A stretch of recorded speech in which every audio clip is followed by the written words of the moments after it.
Friends, CSIR net life sciences का glycolysis का topic हम पढ़ रहे हैं। ये टॉपिक यूनिट फर्स्ट का है और अब हम इसका पार्ट थर्ड पढ़ने जा रहे हैं।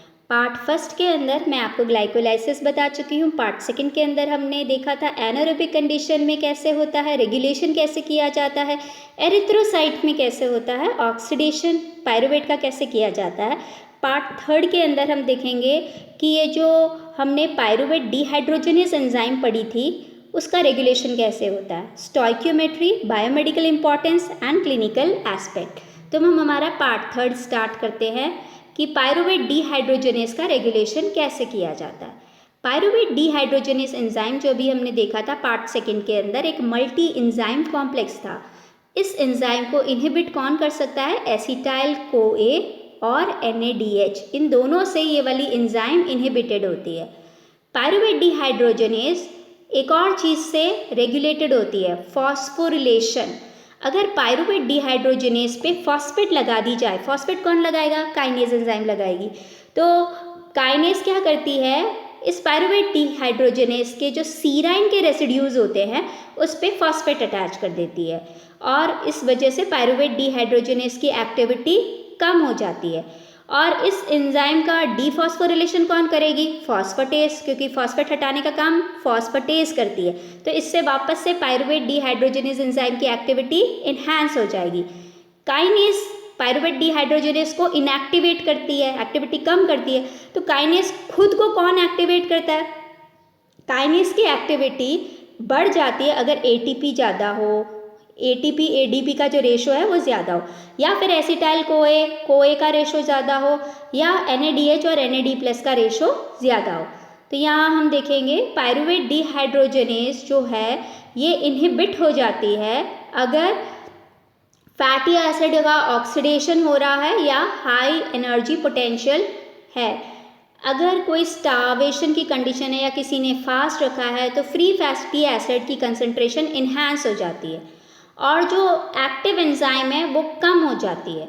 तो इसकी वजह से क्या होता है कि कार्बोहाइड्रेट बच जाता है। कार्बोहाइड्रेट को कन्वर्ट नहीं किया जाता एसिटाइल कोए में, क्योंकि अगर एसिटाइल कोए में कन्वर्ट किया तो वो क्रेब्स साइकिल के अंदर जाके ATP बनाएगा, लेकिन बॉडी को ATP से ज़्यादा कार्बोहाइड्रेट की रिक्वायरमेंट है।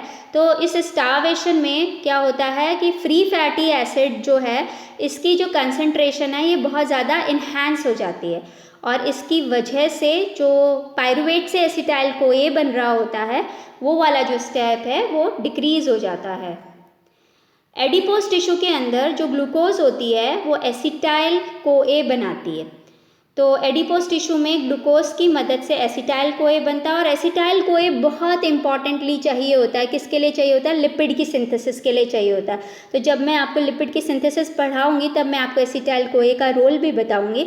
और ये जो एंजाइम है तब ये एक्टिवेट की जाती है पायरुवेट डिहाइड्रोजनेस इंसुलिन की प्रेजेंस में, क्योंकि ग्लूकोज का लेवल ज़्यादा है तो पायरुवेट से एसिटाइल कोए बनाना प्रेफर किया जाएगा।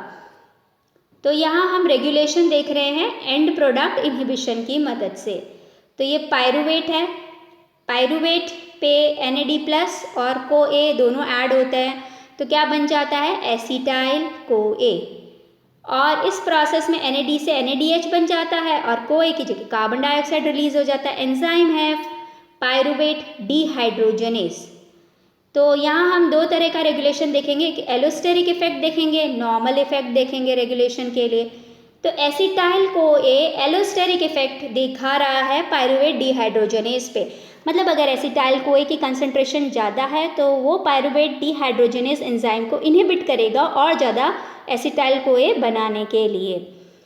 NADH भी एलोस्टेरिकली इनहिबिट करता है क्योंकि NADH की कंसंट्रेशन भी बन रही है इस रिएक्शन में, तो ये भी एलोस्टेरिक इनहिबिशन को कैरी ऑन करता है। Regulation bye interconversion of active and inactive forms. इस फॉर्म में मैंने आपको रेशोज बताए थे, ये तीनों रेशो बहुत इंपॉर्टेंट होते हैं। एसिटाइल कोए का कोए के साथ में रेशो, NADH का NAD+ के साथ में, और ATP ADP का रेशो। ये जो तीनों हैं इनमें से जो ऑरेंज एरो है ये मैंने आपको एलोस्टेरिक इफेक्ट के लिए बताया, तो पॉजिटिवली रेगुलेट करते हैं। और ये नॉर्मल इफेक्ट है, एलोस्टेरिक इफेक्ट नहीं, नॉर्मली ATP ADP का रेशो पायरुवेट डिहाइड्रोजनेस काइनेस को एक्टिवेट करता है। अब अगर ये वाली एंजाइम एक्टिवेट हो गई तो आपको मालूम है पीडीएच इनएक्टिव हो जाती है, क्योंकि पीडीएच काइनेस इस पीडीएच पे फॉस्फेट लगा देती है, अभी हमने डिस्कस किया था। तो ये जो तीनों रेशोज हैं अगर ज़्यादा हुए तो ये पीडीएच काइनेस को एक्टिवेट कर रहे हैं। डाइक्लोरोएसीटेट इस काइनेस एंजाइम को इनएक्टिवेट करता है। पायरुवेट भी अगर ज़्यादा अमाउंट में प्रेजेंट है तो भी इस एंजाइम को इनएक्टिवेट करता है, क्योंकि पायरुवेट अगर एक्सेस में प्रेजेंट है तो वो चाहेगा कि वो एसिटाइल कोए में कन्वर्ट हो, तो ये वाली एंजाइम तो ऐसा करने नहीं देगी, क्योंकि ये वाली एंजाइम पीडीएच को इनएक्टिवेट कर देगी। कैल्शियम भी इस प्रोसेस को इनहिबिट करता है। PDH A active enzyme, dephospho enzyme है, और ये पीडीएच-बी इनएक्टिव एंजाइम है, फॉस्फो एंजाइम। ठीक है, तो ये जो काइनेज है जब इस पर फॉस्फेट लगा देती है तो ये जो आपकी पीडीएच एंजाइम है ये क्या हो गई, इनएक्टिव हो गई। और इसके एक्टिव होने के लिए इसमें से फॉस्फेट हटनी होगी, तो जैसे ये फॉस्फेट हटी ये एक्टिव हो गया। तो ये वाला प्रोसेस हम इसमें देख सकते हैं। काइनेज क्या करती है, जो पायरुवेट डिहाइड्रोजनेज है उस पर फॉस्फेट लगा देती है, वो इनएक्टिव हो जाती है। इन टर्न जो फॉस्फेटेज एंजाइम है वो वहाँ से फॉस्फेट रिलीज करेगी और वो एक्टिवेट हो जाएगी। यहाँ से फॉस्फेट रिलीज हुआ और वो एक्टिवेट हो गई। तो ये पीडीएच फॉस्फेटेज एंजाइम है, ये वहाँ से फॉस्फेट रिलीज करेगी और वो एक्टिवेट हो जाएगी। पीडीएच फॉस्फेटेज एंजाइम को कौन कौन रेगुलेट करता है, अगर इंसुलिन प्रेजेंट है तो वो चाहेगा कि जो पायरुवेट है वो फैट्स की सिंथेसिस के लिए एसिटाइल कोए बनाए, तो इंसुलिन इस फॉस्फेटेज एंजाइम को स्टिमुलेट करेगा। कैल्शियम आयन भी इसको स्टिमुलेट करते हैं और मैग्नीशियम आयन भी इसको स्टिमुलेट करते हैं। तो ये वाला जो है पीडीएच का रेगुलेशन है। नाउ नेक्स्ट हम देख लेते हैं स्टोइक्योमेट्री ग्लूकोज के ऑक्सीडेशन की। स्टोइक्योमेट्री मतलब कितने एटीपी बनते हैं। 1 मोल ग्लूकोज को अगर कंबशन किया जाए तो कार्बन डाइऑक्साइड और वाटर बनता है और 2870 किलो जूल हीट बनती है। ये कैलोरीमीटर के अंदर जब ये किया जाए तो इस तरह से होता है।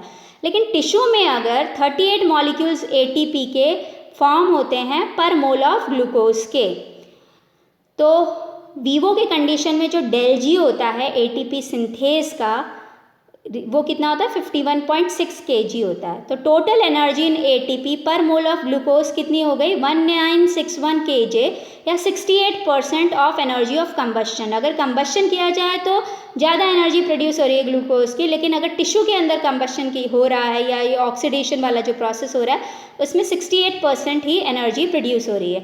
ज़्यादातर एटीपी जो बनता है वो ऑक्सीडेटिव फॉस्फोरिलेशन या आप कह सकते हो इलेक्ट्रॉन ट्रांसपोर्ट चेन का जो प्रोसेस है उसके थ्रू ये बनता है, ऑक्सीडेटिव फॉस्फोरिलेशन के थ्रू, जिसके अंदर रिडक्शन और रीऑक्सीडेशन और रिडक्शन होता रहता है रेस्पिरेटरी चेन कॉम्प्लेक्सेस का।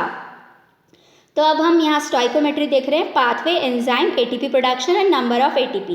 ग्लाइकोलाइसिस पाथवे में जो एंजाइम है वो कौन सी है, ग्लिसरॉल्डिहाइड 3-फॉस्फोडिहाइड्रोजनेस। तो इस स्टेप से क्या बना था, ग्लिसरॉल्डिहाइड 3 फॉस्फेट से 1,3-बिसफॉस्फोग्लिसरिक एसिड बना था। ये क्या बनाती है, NADH बनाती है ना। तो इस स्टेप में NADH बनता है। कितने NADH बने थे, 2 मॉलिक्यूल्स बने थे NADH के, तो नंबर ऑफ एटीपी कितने बन गए 6। सेकेंड स्टेप है फॉस्फोग्लिसरिक काइनेस। तो जब ये वाली एंजाइम है तो 1,3-फॉस्फोग्लिसरिक एसिड से 3-बिसफॉस्फोग्लिसरिक एसिड बनाती है। ये सबस्ट्रेट लेवल फॉस्फोरिलेशन होता है इसमें और एटीपी बनता है। कितने एटीपी बनते हैं, 2 एटीपी बन जाते हैं इस स्टेप में। ये हमने ग्लाइकोलाइसिस के अंदर देखा हुआ है। यह पायरुवेट काइनेस, यहाँ पे भी एटीपी बनता है। कितने मॉलिक्यूल बनते हैं यहाँ एटीपी के, अगेन 2 मॉलिक्यूल बन जाते हैं एटीपी के। लेकिन इससे पहले तो टोटल कितने हो गए, टोटल 10 मॉलिक्यूल्स एटीपी के ग्लाइकोलाइसिस के अंदर बने हुए होते हैं। लेकिन एटीपी आगे के फर्स्ट और थर्ड स्टेप में यूज़ भी हुआ होता है ना।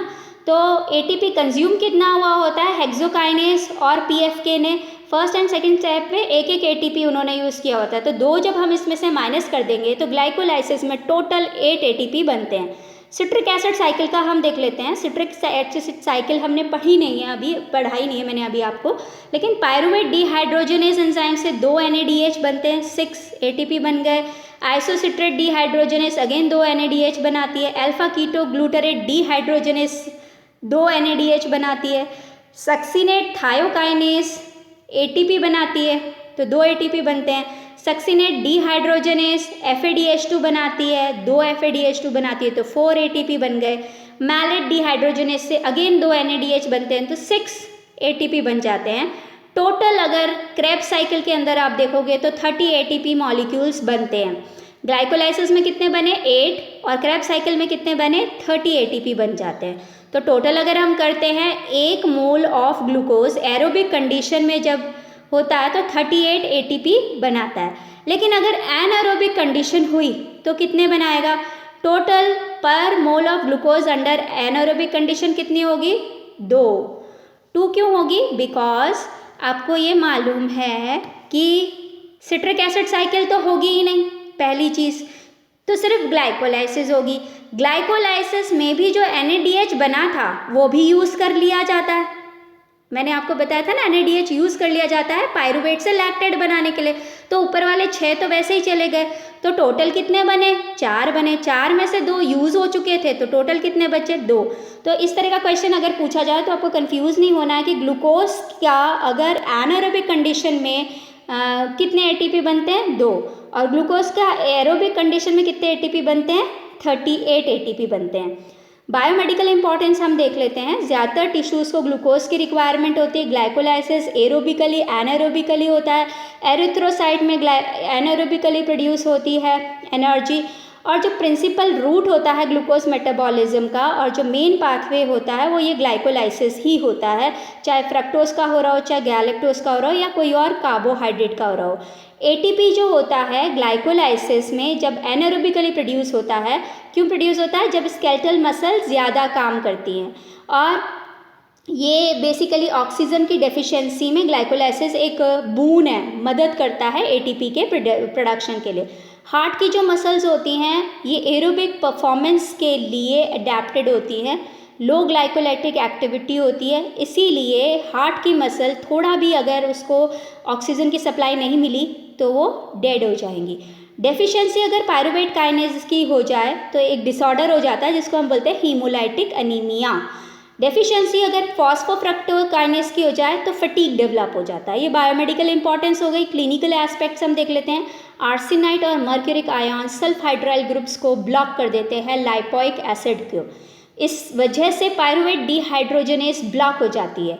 सिमिलरली अगर थायामीन कम खाया जाए तब भी ये वाली एंजाइम काम नहीं करती है। जो भी न्यूट्रिशनली डिप्राइव्ड हैं अल्कोहलिक्स या जो भी थायामीन डेफिशिएंट हैं उनके अंदर जब ये वाली एंजाइम काम नहीं करेगी पायरुवेट डीहाइड्रोजनेस तो क्या होगा? फेटल पायरुविक या लैक्टिक एसिडोसिस डिजीज डेवलप हो जाती है।